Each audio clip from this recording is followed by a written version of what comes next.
Have you ever identified with imposter syndrome? Have you ever felt like you walked into a room and you just didn't belong? Have you ever hired or promoted someone that you know has what it takes, but you just don't hear them speak up as often as you wish that they would? According to the Journal of Internal Medicine and the American Psychological Association, 52 to 82% of us struggle with the idea of being an imposter on a regular basis. And for most of us, that statistic isn't shocking.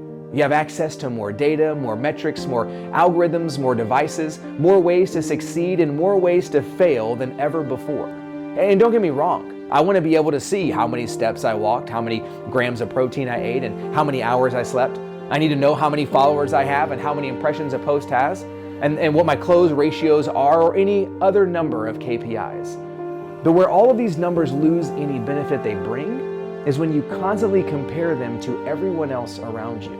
Now, do I love a good, healthy competition? Absolutely.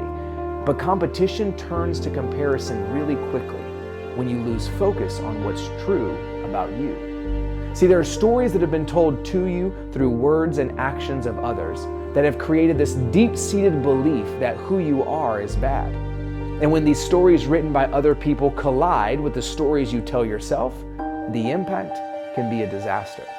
Mix these stories you tell yourself and the stories told to you by somebody else with a natural comparison that comes with every social platform that exists, and you find yourself with a team that has higher anxiety, increased bouts of depression, and a general belief that they just aren't good enough. The Imposter Within is a deep exploration of the stories told to you, the stories you tell yourself, the lies, fears, doubts, and insecurities you end up believing is truth. But when you identify the imposter within, that's when you find the good, true, and beautiful things about yourself.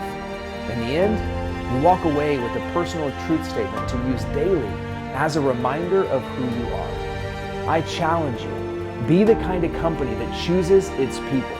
A company that recognizes that we are all, in fact, in the people business. And when your staff starts showing up with doubt, constantly feeling as though they are an imposter, the reality is no one is producing their best work. I believe it's time we change that. At the end of the Imposter Within, you walk away with a new story about who you are, a true story, a deep clarity that at your core, you are good. There is an imposter in all of us, but it doesn't have to be the loudest voice.